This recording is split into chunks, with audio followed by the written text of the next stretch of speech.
dia mbola amin'ny fifaliana no fanamiaraka amintsika indray ao anatin'izao fotoana foy izay andrasantsika ny fampahirezana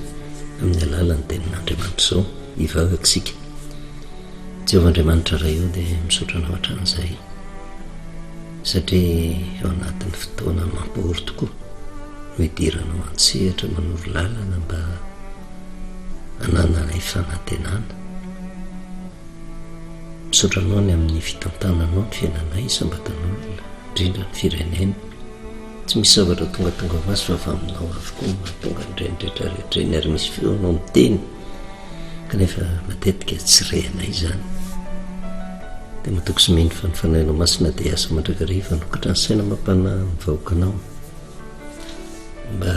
hanantenany ianao satria ianao rery ihany manana vahaolana maharitra. Dia mitenena Jehovah fa mianomponomponao amin'ny anaranao Jesosy. Amen. Fa ny miaravantsika amin'ny anaran'i Jesosy manonona ny fahasoavana sy ny fiadana amin'ny tombo amintsika mandrakariva. Ina moa ny antony andraisantsika teny fampahirezana amin'ny alalany soratra masina. Matetika diso hevitra ny olona hoe raharaha amin'ny fiangonana amin'ny andro voatokana fotsiny, amin'ny andro alahady na amin'ny andro sabata ny firaisana amin'Andriamanitra. Diso hevitra ny olona raha izay no eritreretiny fa ny baiboly ny tenin'Andriamanitra ny fivavahana dia misy fifandraisany ety dia ety amin'ny fiainan'ny sambatan'olona andavanandro.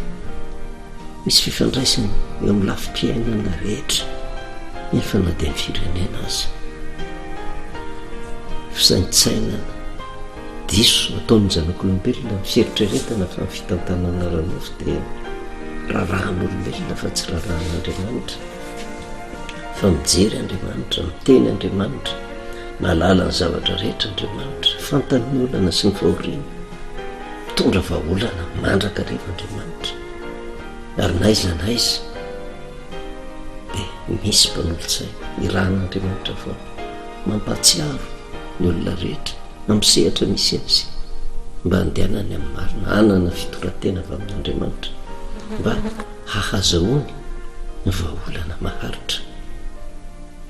Ary izay ny antony fampahirezantsika. Tsy misy dikany ange ny fivavahana raha tsy misy fiantraikany eo amin'ny fiainantsika andavanandro. Ina moa ny ilana an'Andriamanitra raha tsy afaka miditra an-tsehatra izy eo amin'ny fiainanao, eo amin'ny fiainan'ny ankonanao, eo amin'ny fiainan'ny fianakaviana, eo amin'ny fiainan'ny firenena. Tsy misy izay mahandriamanitra amin'Andriamanitra raha tsy mampiseho ny heriny ao anatin'izany izy. Andriamanitra nefa izy tsy mba manery ny olona fa miteny foana izy na heno ny olona na tsy heno. Fanapahakevitra raisin'ny olona dia misy vokany, ankatohan'Andriamanitra izy dia misy vokatra tsara. Tsy ankatohan'Andriamanitra izy dia asehon'Andriamanitra mihitsy. Fa izy ny tompony teny farany. Ary dia izay no andraisantsika indray ny fampahirezana ny zanak'Israely, ny Egipta sy ny tantara maro isan-karazany ao anatin'ny baiboly. Tsy tonga ho azy angetra ny tantara ireny. Tenin'Andriamanitra maharitra mandrakizay araka ny teny Jesosy tany sy ny lanitra ho levina fa ny teniko tsy mbolevina. Voasoratra ao anatin'ny baiboly na tantara efa nisy ary dia ahitana taratra ny toe-javatra misy amin'izao vanim-potoana izao. Ary ny fanahin'Andriamanitra ihany no afaka mitaridalana antsika mamantatra hoe marina tamin'izany ny tenin'Andriamanitra. Ahoana ny fitrangany ankehitriny ary inona no ambarany aminao avy. Ary izay no entsona ny sambatan'olona, entsona ny vahoaka mihitsy mba hitaraina amin'Andriamanitra, angataka vahaolana amin'Andriamanitra izay afaka miditra an-tsehatra eo amin'ny zavatra tsy haheritreretana na dia ao anatin'ny zavatra mafy tsy afahana mivoaka araka ny fisainany zanak'olombelona ary. Misy lalana foana soritan'Andriamanitra ho an'ny vahoakany. Jerintsika ny tantaran'ny mpanjaka faharoa. Hitantsika ny tantaran'ny zanak'Israely rehefa nodidininy Beni-Hadada sy ny miaramila ny Siriana nataony fahirana. Tonga ny mosary fahoriana tsy roa amatany. Izay miporifotsika hoe tsy tonga ho azy ny fahoriana ny anjady tamin'ny zanak'Israely fa nisy fanadinoana an' Jehovah tao. Ary rehefa manadino an' Jehovah efa hitantsika ny Levitikos toko fahaenina amby 20, hitantsika ny Deuteronomia toko 7:20 fa marina foana ny tenin'andriamanitra fa vo manadino an Jehova tonga ny ozona ary atao resy eo anatrehan'ny fahavalo tratra ny mosary ny aretina ny tsy fahombiazany zavatra atao mitranga daholo ary zay ny navo zanak'Israely ny marina fa tsy voatantara amin'ny atsipriany aty ampanjaka faharotoko fahenina ny 17 sy ny manaraka niodina ny zanak'Israely fa ny fitranga ny teo zavatra teo amin'ny fiainan'izy ireo no nafatarana fa nisy zavatra tsy niady tamin'ny fifandraisan'izy ireo tamin'Andriamanitra ary azo lazaina fa ny mpanjakan'ny Israely anisany nanadino an Jehova satria eo amin'ny firenena anankiray na eo amin'ny fiangonana anankiray ao anatin'ny fikambanana anankiray zao ihany tadidio zay toetra mipitarika ihany ny toetran'ny olona eo ambany fahefany matahotra an'Andriamanitra ny mipitarika matahotra an'Andriamanitra ny olona eo ambany fahefany tsy miraran'Andriamanitra ny mpitarika tsy miraran'Andriamanitra ny olona eo ambany fahefany zay toetra mipitarika ihany ny toetran'ny olona eo ambany fahefany manolana ny soratra masina le mpitondra fivavahana manolana ny soratra masina daholo keo ny ao anatin'ny fiangonana misy azy tena olona tena mibebaka ny tompona andraikitra mitarika ny fanompovavahana mibebaka daholo ny fiangonana rehetra mirehare mpitondra fivavahana mirehare mipivavaka ho amin'ny rehetrarehetra ary toraka zany ny toe zavatra mitranga amin'ny zanak'Israely raha vao manadino an Jehova hatramin'ny mpitarika manadino an Jehova avokoa ny olona ambany fahefany kanefa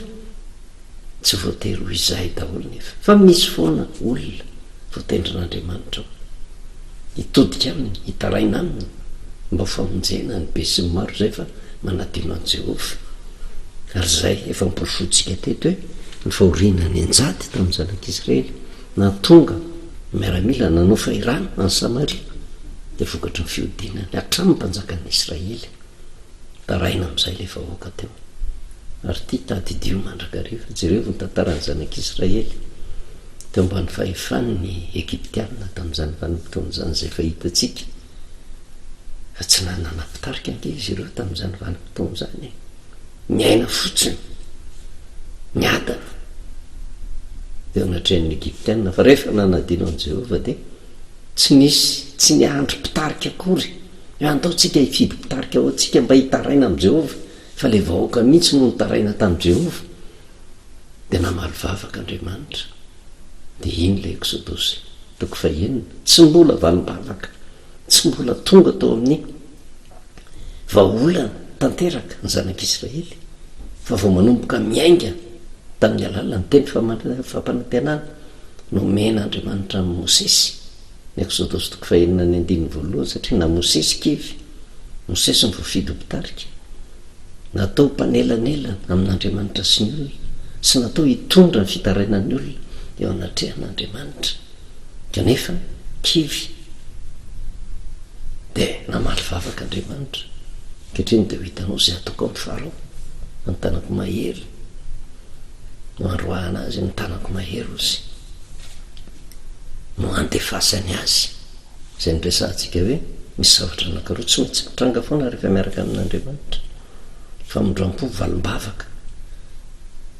vahaolana omen'Andriamanitra ho an'ny olona zay matoky azy fa fitsarana mamaivay kosa ho an'ny olona tsy matoky azy ary ny zavatra nanaitra dia nyfitenenany tamin'ny Mosesy hoe ho hitanao zany hoe ho vavolombelona ianao ahita ny olona zay nampahory anao sy ny zanak'Israely ary ampiseho ny maha-Andriamanitra azy izy hoe na dia mandahan'Andriamanitra reto firenekafy reto dia asehoany fa Jehova no Andriamanitra tokana misy hoe ny tany sy ny fanjakana ary zay koa ny borofon'Andriamanitra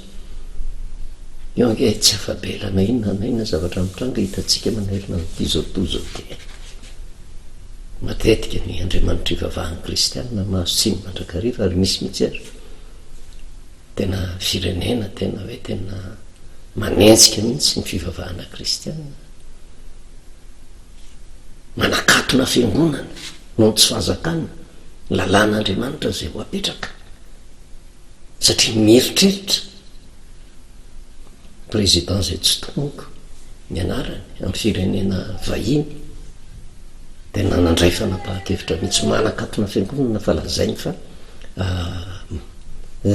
mahatonga tsy fandrosoana eo amin'ny firenena ary izy no afaka mamaritra ny fivavahana marina sy ny tsy fivavahana marina ary eo no mahadiso ny mpitondra firenena engany mba tsisy an'izany any amintsika any ankamaroa ny mpitondra firenena fitantanana ranofo no hainy dia rehefa tena tonga eo amin'ny toerana misy azy izy dia ohatra n'izy ko ny tena manam-pahaizana be ara-panahy dia lasa mify manome baiko mandefa didy mba entina hamaizana ny zavatra tsy fantany misy an'izany ange tao anatin'ny soratra masina raha tsy hijery fotsiny tsika ny Nebukadnezara mpanjaka anankiray kanefa rehefa tena nisandratra tanteraka mihitsy dia nametraka ny tena notaka ny mpitantana ara-panahy nataon'Andriamanitra levona teo anatrehan'izany rehetrarehetra mba tsy hisy an'izany eto amintsika rehefa tena jerevana dia Andriamanitra miasa mangina izy ary izy tsy resy izy manam-paharetana izy ary matetika moa dia ambaro anatin'ny soratra masina hoe na dia ela velona aza ozy ny ratsy fanahy dia fantatro fa isy soa na ny olona izay matahotra n'Andriamanitra isy soa fa teto raha mijeritsika miverina te amin'ny tantara niodina ny zanak'Israely niodina ny mpanjaka ary tsy nientsony ny feony mpaminany tsy niova ilay mpaminany Elisa tany am-boalohany nitondra soa ny fiainoana ny tolokevitra nomeny ny mpaminany avy amin'Andriamanitra any mpanjakan'ny Israely lamina ny zanak'Israely fa taty aoriana indray nataona nanapatra ny fahefana nomena azy ny mpanjakan'ny Israely tsy nientsony ny feon'Andriamanitra voaporofo zany izy tsy azo lazaina hoe miala tamin'i Jehova fa tonga amin'ilay tenen'i Jesosy ity firenena ity manajamolona fa mifonikosa lavitra milaza fa mivavaka amin'Andriamanitra fa fitorantenany sy ny fiainany tsy manaraka ny fiapetra napetraka Andriamanitra ary dia tahaka an'izany mpanjakan'ny Israely ka rehefa tonga ny mosary mitaraina amin'izay ny vahoaka ary io vahoaka mitaraina io efa misy fitarainana tongany amin'Andriamanitra olom-bafidin'Andriamanitra io ary Jehova tsy jery intsony hoe arakaraka ny mpanjaka no ahafahany mitondra vahaolana ny zanak'Israely fa vo mitaraina fotsiny vahoaka miditra an-tsehatra Andriamanitra eo anatrehan'izany rehetrarehetra zany fa ilay olona moa eo amin'ny fiainana ranofo dia mijery ny mpanjaka izy dia mitaraina ny mpanjaka dia hitantsika ilay vehivavy izay mitaraina tamin'ny mpanjaka izay ny zanany natao ny sakafo tezitra tamin'ny Elisa amin'izay ny mpanjaka faharoa toko fahaenina andiny fahatelopolo noho nandreny tenin'ny raha vehivavy ny mpanjaka ozy nandritra ny fitafiany tsangatsangana teny ambony manda izy ka hitan'ny olona fa indro lamba fisaonana nataony manolokoditra dia hoy izy ataon'Andriamanitra amiko an'izy izany eny mihoatra noho izany azy raha tsy hotapahana an'io ny lohan'ny Elisa zanak' Safata fa izy moa mpaminony Elisa mpaminany voatendrin'Andriamanitra zavatra mahadiso hevitra ny olona nge dia tia ny amaritan'ny olona mbotendry ny amaritan'ny olona mpitantana ara-panahy dia mibaoritra ny diplôma zany hoe ny fanjakana no manome fahefana olona anankiray mba ho mpaminan'Andriamanitra tsy izay diso be zany Andriamanitra mihidy ny olona araka izay tiavany azy tsy mijery izay fahaizany zanako ny pelilesy marina fa hitantaratra nkehatra amin'ny testamenta taloha hatrate amin'ny testamenta vaovao hatramin'izany vanim-potoana zany misy ny olona tena fidian'Andriamanitra fa misy kosa ny olona sandoka afangaro ny olona amin'izao vanim-potoana izao ny sandoka fa refesiny amin'ny diplôma sy ny diplôma no mamaritra ny famarina ny tenin'Andriamanitra andrendraiky io zavatra mampalahelo nge amin'izao vanim-potoana izao ny fisian'le hoe ty fiangonana dehibe ty fiangonana zandry ny secta fa tsy mahafiangonana dehibe no mamaritra ny fahamarinana ary tsy hoe secte ty de diso daholy fa ny tenin'andriamanitra zay entina samy za tena manaja ny olon'andriamanitra tsy mijery ny olona araka ny fahaizany mijery ny olona araka ny famarinana zay entina be de be ange mpaminany teto amin'ny Madagasikara ary indraindray le olona ny teniteny foana ka tena tokony akatona daholo amin'ny fiangonana rehetrarehetra fa olona tsy manana diplôma fa ny fifoazana teto Madagasikara mba manahoana ny mpitarika ny fifoazana tamin'izany vanim-potoan'izany ary za manaja an'izy ireny mametraka azy ho ray aman-dreny ary ny akamaroany kristianina de mametraka andreny olo ireny ho ray aman-dreny matraka ary fa raha tsy tanisa fotsiny mialatsiny raha mitanisa rakonte tokolarako-jandry Daniel ary ny lehibe indrindra zay fantadaza ny lava apetraka ny fanontaniana taizany sekoly ny anarany diplôma inona no nananany fa atsain'ny olona rehetra atsain'ny olona rehetra mba entina ilazana amitsika fifidianan'Andriamanitra tsy voavaroparitry ny toe-javatra misy na ny fahaizany zanak'olombelona fa misy mihitsy ary toe-zavatra hitam-pirenena zany de tena olona nahazo diplôma ambony be eo amin'ny sehatra ara-panaminy ny teolojia fa tsy zava-panantenana aotra tsy matakatra mihitsy ny hevitr'Andriamanitra ary raha jerevina ao anatin'ny baiboly zavatra tsy mifanaraka amin'ny baiboly mampianariny fa ny fahaizany no aratyratiny avetsy avero zany no heverin'ny olona fa hifotorana ary nanana toe-tsaina takan'izany mpanjakan'ny Israely teto anana fanapahan-kevitra ny fahadisoany Elisa mihitsy na tonga zao tsy manam-pahendrena olona tsy manam-pahaizana tsy mahay mitantana firenena satria namely ny fahavalo tamin'izany vanim-potoan'izany sakanany tsy navelany ovonao nanaovan'ny fanasana ny mena sakafo nalefa ny fotsiny tamin'izao zao nde hito ny fototra am'izay ny Siriana namely tezitra ny mpanjaka eritreretiny fa nataony Elisa no natongany fairano nataony Siriana efa tsy avamin'ny Elisa mihitsy natonga an'izany ary zay no nandraisan'ny mpanjaka fanapahan-kevitra ho tapahana ny lohan'ny Elisa ary zavatra tataka zany ankeny de zavatra mitranga rehefa tsy mahazaka ny fahamarinana ny akamaroan'ny olona ny misehatra misy azy ary tsika mangataka amin'Andriamanitra mba tsy mitondra ny firenena malagasy no anana eritreritra n'izany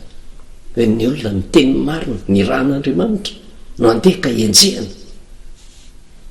Andriamanitra nge momba an'iny olona eny ary Andriamanitra no mamaly rehefa avy eo saingy tsy taka ny famaliny zanak'olombelona Andriamanitra tsy hita maso fa famalian'Andriamanitra koa tampoka tsy ampozinao ary fahafantarany Elisa an'Andriamanitra ny tsy nanana ny tahotra ka nasai nijoro tamin'izany vanim-potoan'izany raha toizantsika andeny faharoa amby telopolo ka hatramin'ny fahatelo amby telopolo fa Elisa nipetraka tao an-trano moa ary n'olona re nipetraka tao aminy ary mpanjaka nanirakolona avy teo aminy fa raha tsy mbola tonga tany amin'ny Elisa iniraka iny ozy de ho izy tamin'lo olona hitanareo fa nanyrahanyity zanaky ny mpamono olona ity anapaka ny lohako izaho ozy ka raha avy niraka ary indriny ny varavarana atseho mafy isakana azy tsy eo rininy kova ny figadogadony tongotry ny tompony ozy ary raha mbola niresaka taminy izy indro nidina nanakao aminy hiraka ka nanao hoe indro zao loso zao avy tamin'i Jehova ka inona intsony no anatenako an' Jehova tsy nanatahotra ke Elisa tamin'izany fa nahatsapa fotsiny izy fa inona nahazo amin'ny mpanjakan'ny Israely le mpanapaka ny lohan'olona ity aza miaino azy sakano zavela hiditra akory kanefa tonga ihany ny hiraka de eo mitoko fafitro fa io kosa Elisa meno ny tenin'i Jehova ianareo zao no lazain'i Jehova raha pitso toy izao de ho sekely iray ny vidin'ny koba tsara toto eran'ny famarana ary ho sekely raiko ny vidin'ny varordia indroan'ny famarana ao mbavadiny Samaria tratra ny fahirana kanefa faminaniana netiny Elisa faminaniana avy tamin'i Jehova fa isy vaolana isy vahaolana raha tsy zaka ny vidim-piainana tamin'izany ilesetomba aminany tena ny fahefany mividin'ny olona vitan'ny olona zany ary zay le tenentsika hoe andriamanitra zany de rehefa mitondra vahaolana eo amin'ny firenena tsy sokajin'olona voatokana fotsiny mandray an'io vahaolana io fa tonga de ny sokajiny olona rehetra am'izao vanim-potoana zao anty de jerevanao indraindray misy vahaolana fa vahaolana amina tokony olona sasatsasany fotsiny fa tsy mahatratra ny be sy ny maro rovina vo hitaraina am' Jehova angataka vahaolana avy amin'Andriamanitra ka rehefa amaly Andriamanitra de famaliana ho an'ny olona rehetra tsy akanavaka na ambony na ambany na mahantra na manankarenina na manam-pahaizana na tsy manam-pahaizana rehefa miditra antsehatra ary zay nefa ny afatra nomeny Elisa hitanareo rapitso fa zavatra tsy ampozinareo zavatra hitranga zany hoe isy fanafahana ho an'ny Samaria ary io tsy herin'olombelona tsy fahaizan'olombelona tsy voninahitra olombelona fa vahaolana avy amin'ny Jehovah finona ny zavatra mitranga ny 15 fa namaly ny lehilahin'Andriamanitra ilay mpanafika malaza izay nitena ny mpanjaka tamin'ny tanany ka nanao hoe indro na dia anao varavarakely amin'ny lanitra aza Jehova disy zany zavatra zany va ary ho Elisa indro hitany masony indrindra izany ozy nefa tsy mba hinananao le lehilahy mpirahan'ny mpanjaka nanevatevany Elisa satria tena alefa fotsiny takan'izao hoe tena isy vahaolana ataon'Andriamanitra tsika na dia anao varavarakely amin'ny lanitra aza ozy Jehova de isy zany zavatra zany ary izy io miteny io olona mahalala an Jehova io miteny io olona manana an Jehova ho Andriamanina io manevatevy io mamafy ny zavatra nampitainy Elia indro hitanao maso hitany masony indrindra zany ozy nefa tsy mba hinananao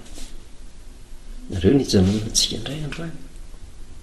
Andriamanitra ange tsy mijery fotsiny am'izao hoe avelany hiaritra fahoriana ny vahoakany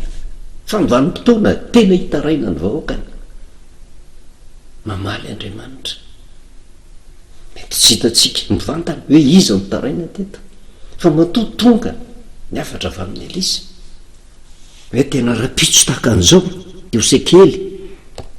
iray ny vidiny koba tsara toteran'ny famarana ary sekely raiko ny vidiny varordia indro ny famarana omba vadiny Samaria afatra avy amin'Andriamanitra zany tsy maintsy ho tanteraka zany fa tsy mino an'izany ny olona satria ny olona te ampiseho ny tenany hoe izy no afaka mitondra vahaolana Andriamanitra rehefa miditra tsehatra tsy olona nitendreny hoe ty olona ty mitondra vahaolana anao fa manirak'olona izy mba hilaza ny olona rehetra fa Andriamanitra ny tompony vahaolana fa ho an'izay miavinavina olona mahafantatra n'Andriamanitra hitany masonao zany fa tsy hinananao de jereva ve le teny zay ndraisika amin'ny Exodus toko fa enina ny 12 ary hoy Jehova tamin'ny Mosesy ankehitriny ho hitanao izay ataoko amin'ny Farao fa ny tanako mahery no andefasany azy ary ny tanako mahery no androany azy amin'ny taniny zany teny fampanantenana nomena ny Mosesy zany zany koa ny teny saritsary teny nomeny Elisa fa Farao sy Egypte anga mino an'izany mbola ao anatin'ny heriny sy ny tanjany sy ny fahaizany sy ny fahefana tsy mino ny afatr'Andriamanitra kanefa raha niteny an'izany Andriamanitra tamin'ny Mosesy tsy tonga dia mitanterahana teon'io fa mitaky faharetana mitaky finoana fa tsy maintsy ho tanteran'Andriamanitra zany ahiratra ny mason'ny Mosesy ahita ny fahatanterahana zany fa ahiratra koa ny mason'ny Farao ahafantatra manana fahefana n'Andriamanitra ny Israely ary io naveriny Elisa tamin'ny lehilahy malaza mpanafika malaza nentera ny mpanjaka zay nirahana tany amin'ny Elisa io hitany masonao zany ozy nefa tsy mba hinananao teny fampahirezana ho atsika mafy ny zavatra ntalovantsika amin'izao vanim-potoana zao soratsika n'Andriamanitra ny toe zavatra mitranga rehetra ny adidi ny mpanompon'Andriamanitra jereny atoko fa 7 mamerimberina nazay mandrakariva manaiky ny fahefana zay misy mandrakariva tsy mitondrakorota fa inona ny tokony atao fandraisantsika andro manina atoko fahateram-befolo iza fahefana apetraka andriamanitra ao isambatan'olona raha tena olo-pirenena vanina na ho adalina na hoendry zay mitondra eo tsy tafapetraka eo raha tsy avy amin'andriamanitra fa ny adidiny isambatan'olona manao vamary nao manao vantsara ianao fa tsy hoe ny olona riny manao ny tsy mety dia anao no tafitohona amin'izany dia anao koa tsy hanao ny tsy mety fa veloha izy hanao ny tsy mety ihany fa ianao manao fa ny marina fahitan'andriamanitra io dia mamaly andriamanitra fikelezanao maina tsy veromaina eo anatrehan'andriamanitra raha manana zay toetsainy zay daholo ny vahoaka malagasy tena tavaverina marina amin'andriamanitra dia ho hitantsika hoe tena tsy refesy mandidy eo andriamanitra io inona no tokony ataontsika jeremia atoko fa 7 ny andininy fa fito ary katsao zay adana ny tanàna zay nampandehanako anao babosy ary mivavaha amin'i Jehovah ho azy fa raha miadana izy dia mba hiada manareo tsy manana fa olan'andriamanitra akoatran'izay na inona fieritreretintsika ny firenena misy atsika dia mivavaha ho an'ity firenena ity vavaha ampitondra fanjakana mivavaha ho an'ny fahefana zay napetraka fa tsy tafapetraka eo raha tsy avy amin'andriamanitra andriamanitra ko rehefa tonga ny vanimpotoana raha tiany ongotanyreo ongotany teo tiany apetraka ireo na hiady takinina ary tsika tsy tafalantsika eo reo fa zay misy dia voatendrin'andriamanitra dia mivavaha ho azy fa rehefa mivavaka ho azy mivavaka ao amin'ny firenena miadana ny firenena miadantsika ary matoa miadana firenena avy amin'andriamanitra ary ny tokony an'andriamanitra misy vahaolanareo olona fa ny fotoana an'andriamanitra fa tsy atsika manana faharetana amin'ny zerahana amin'ny mandrakariva dia hitantsika ny voninahitra andriamanitra fa afakisika misaotranao Jehoandriamanitra teny mindraizatongatanay dia mitondra fanatenana teny mananatra teny mamperitreritra atoko sy meny fa mokatra ny saina mampanahantsy raray avy anatompo mba anaiky sy ankatony teny zay omena dia taio zao firenena zao ny anaranao Jesosy amen novelonantsika amin'ny anaran'i Jesosy anonona ny fahasoavana sy ny fiadanan'ny tompo amintsika mandrakariva